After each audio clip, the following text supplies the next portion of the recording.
happy Friday morning, May 7th, 2021. I'm Riley King, and welcome to this Friday morning edition of The Morning Show with Riley King. I'm Riley King. It's time to rise and shine and get this Friday off to a good start. So sit back, relax, grab that good cup of coffee, and enjoy this Friday morning edition of The Morning Show with Riley King, where we have a little bit of everything for you in this program. But first, we're going to kick it off with some news. So let's get started right now.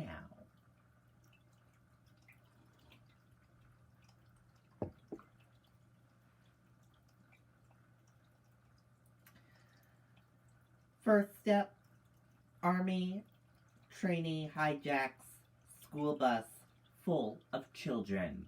Let's take a listen to that video from ABC News.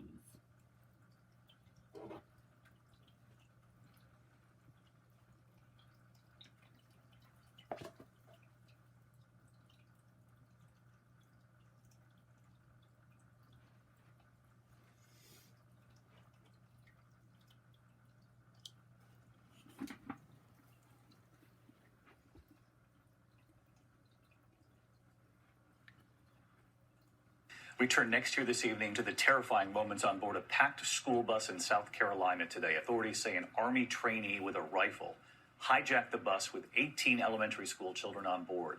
Surveillance showing him holding that rifle to the bus driver's head. Here's ABC's Steve Ostensami tonight. Authorities in South Carolina tonight are sharing this security video from the bus full of kids that was on its way this morning to an elementary school in Columbia. As the students were getting in, a trainee from the nearby Army base shoved his way on with an Army-issued rifle.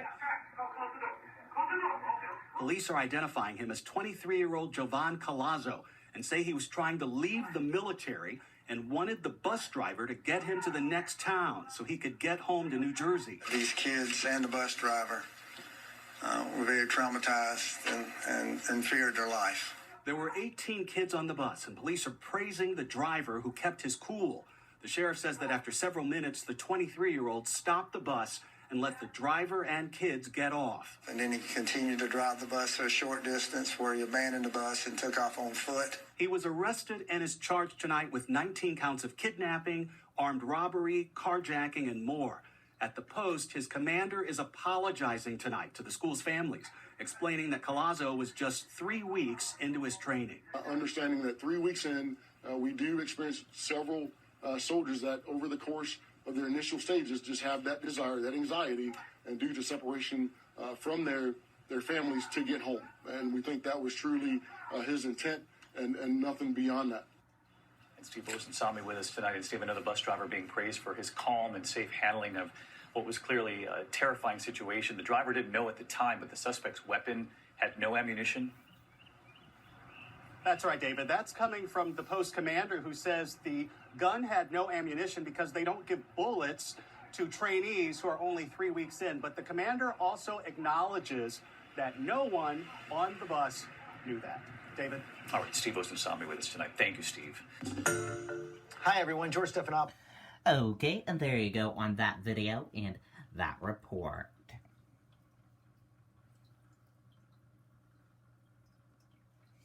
Husband charged with wife's murder makes court appearance.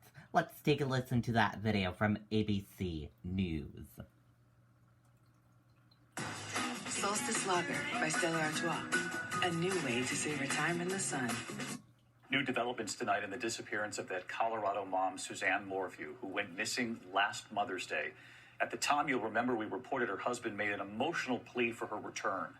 Tonight, he is now under arrest, facing charges in her murder. And here's ABC's Stephanie Ramos tonight. Nearly a year to the day after he made this tearful plea for his wife Suzanne's safe return, I will do whatever it takes to get you back.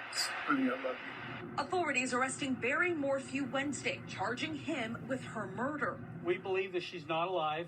A judge today in Colorado ordering him to be held without bail, but allowing him visits with his two daughters. It was May 10th, Mother's Day last year, and Barry was reportedly away on business when the 49-year-old mother of two went for a bike ride and never returned. The majority of people thought that he did it from the beginning. The only signs of her bike and helmet, and a personal item that police will not describe. We do have information that led us to this point today and how we think a certain scenario had occurred. Volunteers and investigators, including the FBI, scouring the area. Authorities interviewing more than 400 people. There's still a lot of questions of what happened to her. Where is she? Why? Why would you do this to someone that you've been with for so many years?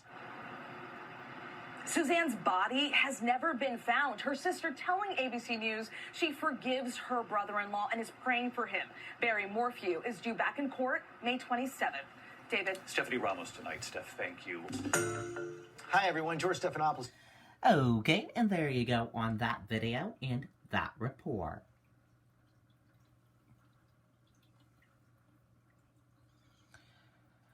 Families reunited as Biden administration tackles the crisis at the border. Let's take a listen to that video from ABC News. You want anything? No, I'm good, babe. Can I get a quarter pounder with cheese? Make that too. And a second family separated at the southern border due to former President Trump's zero-tolerance immigration policy has been reunited.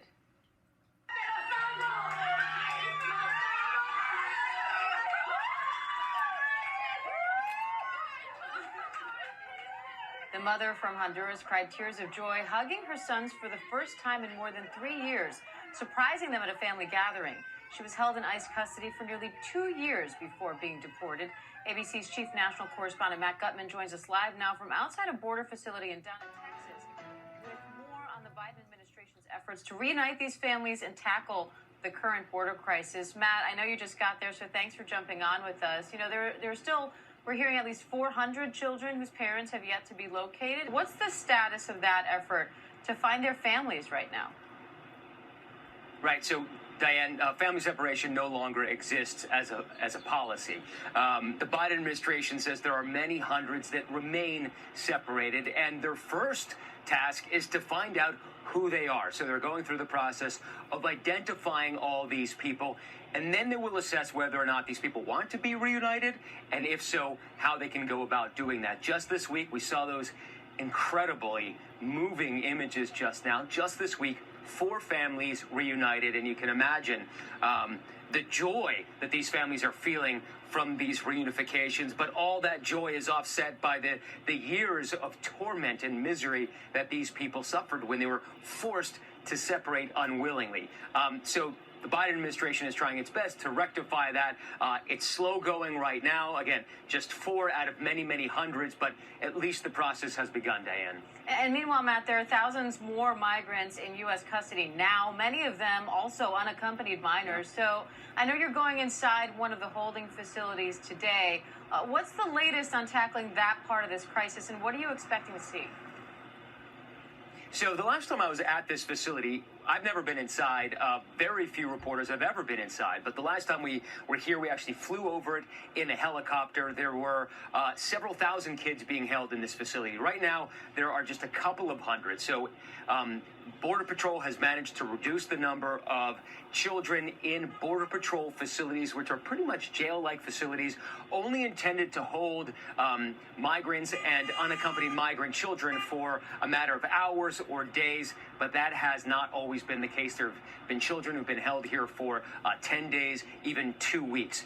That's what they're trying to change. We are also seeing, though, on the other side, that when these kids are moved to more to shelters that are better equipped to handle children for the long term, a couple of weeks or a couple of months, the number of those children has soared to over 22,000, doubling the number that it was in late March. So that number has grown. They're still dealing with that, trying to ensure that these kids can be reunited with family members or sponsors here in the United States. So the administration is not quite out of the woods yet in terms of making sure that these kids are fully and adequately treated as they go through the process of migration in the United States.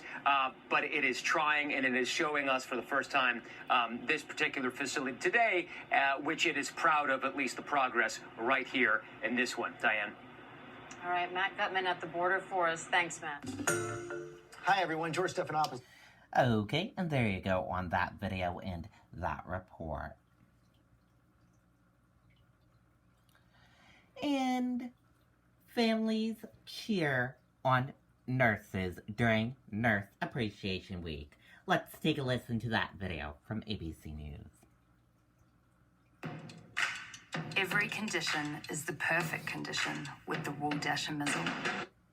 Finally tonight here, it is National Nurses Day, and I'm sure you know that right here on this broadcast, we celebrate them as often as we can. America Strong. We have honored the men and women caring for so many during this pandemic, the nurses on the front lines from the start. And tonight, a nation celebrates them, from Texas to New York to California. The cheers for nurses who haven't stopped. We reported on the nurses at Catholic Medical Center in Manchester, New Hampshire, caring for Renee Johnson, a father who was fighting the virus. His family could not enter the hospital, so they would stand outside, waving, communicating with his nurses through signs. The nurses holding signs back. We will make sure he's comfortable and in no pain. We will tell him you love him. We will hold his hand. The Johnsons writing back, thank you, nurses. A week and a half into their father's fight, the difficult message, he is at peace. We are so sorry. The family heartbroken, but they told us grateful that they gained another family in the process. Love you guys. Love you. Making hearts with their hands, the Johnson family has continued to come back to that window for months. David, we're outside showing our love and support for all the ICU staff that showed compassion and concern for our family in a time of need when we could not be with our dad. Guys, show some love. Tonight, the hospital telling us the Johnsons come back often. Again, just today. Hi, David. Hi, David. And tonight, nurses Lynn Harkins and Caitlin Kerrigan grateful for those visits. The Johnsons gave us hope in a time where we had maybe thought there was little hope. And just seeing them come to the window to know that someone out there believes in us and that the work that we do is important in here, it means a lot. Where would we be without the nurses, our frontline workers? I'll see you right here tomorrow. Good night. Hi, everyone. George Stephanopoulos. Okay, and there you go on that video and that report. Beautiful story there. And we are going to switch gears now. And let's go into weather. And here's a look at that weather for all of you for this Friday across the United States. As you can see, there's some rain in Seattle and some rain over here. A few rain showers over here and some rain over here as well. Otherwise, the rest of the United States is dry for this Friday.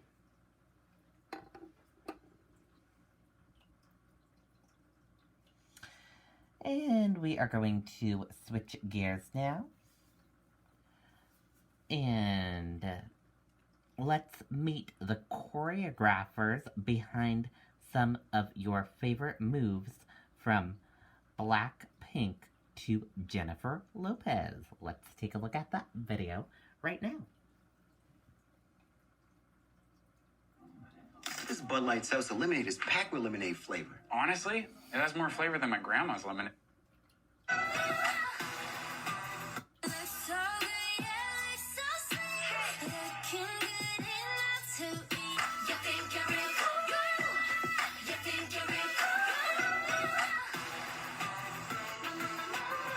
I kind of look at choreography as this finished masterpiece, and it's my job as a choreographer not to create it, but to figure out what it already is.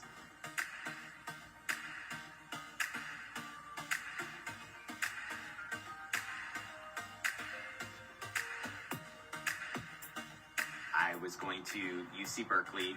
I entered pre-med. I just kind of started dancing for fun. It looked fun. I just wanted to try it, and I kind of fell in love with it.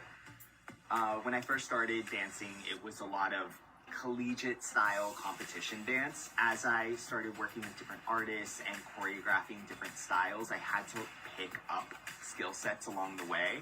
Everything from Latin to ballroom to contemporary, and now it's kind of all fused into one big hodgepodge of just movement.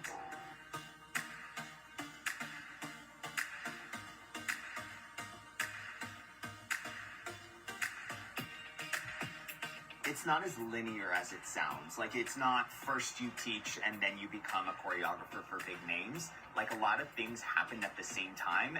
There weren't a lot of people who came up via social media when I started, but it was challenging because it hadn't been done before.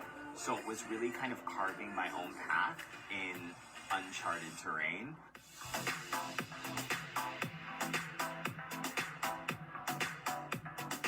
I mean, K-pop is a beast. I know it's been a long time. I've choreographed for so many different artists, but K-pop wasn't big here in the States like it is now. And it's just been so cool to see how, even as an Asian American, like the representation has just been so cool because I didn't have those kinds of people to look up to in music.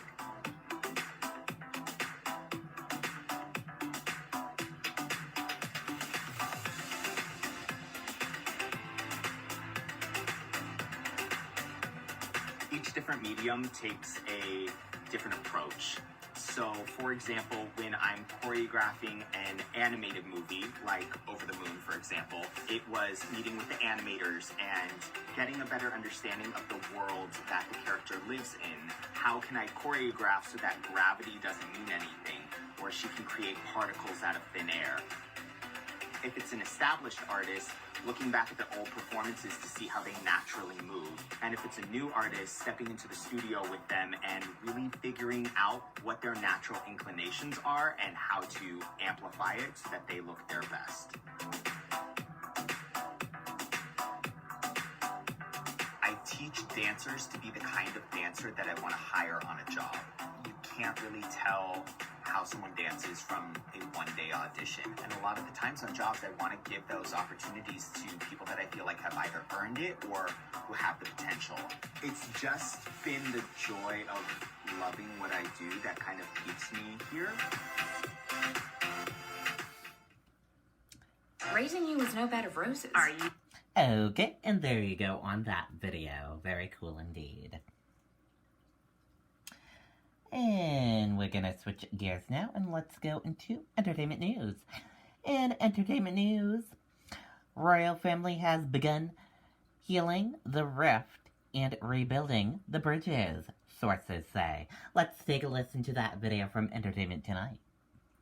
Families split apart. Harry, Meghan, and the royals. It's no secret that William and Harry have had some differences, but today is Archie's second birthday. I'm told there probably will be a video call so that there is an opportunity for Archie to see his cousin. Harry and Meghan posted this new filtered birthday photo of Archie from behind, holding balloons. The Queen, Prince Charles, and the Duke and Duchess of Cambridge also posted happy birthday messages on Instagram. I think Prince Harry's attendance at the Duke of Edinburgh's funeral was the thawing of the ice, and I think was the beginning of healing this rift and rebuilding bridges. Meghan may have received a reported $700,000 advance for her new children's book, The Bench. Meanwhile, William and Kate seem to be in the midst of a major image overhaul. The latest piece, a new YouTube channel. Be careful what you say now, because these guys, they're filming. I know. I think we are seeing them rebranding to a degree. That charming but very carefully choreographed video to celebrate their 10th wedding anniversary, I think they are tapping into that to make themselves more real, more relatable. If that is the strategy, it's certainly working because the Cambridge's popularity is really soaring.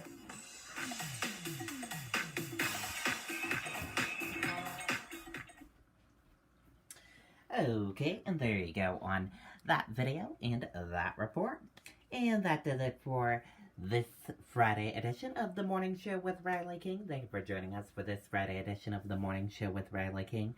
Have a great rest of your Friday, and have a wonderful weekend, everyone. I'll be off air this weekend, and I'll be back next week. See you back here next week with more news coverage. Have a wonderful weekend and have a wonderful Mother's Day to all the mothers out in the world. Thank you for watching and have a great Friday. Goodbye.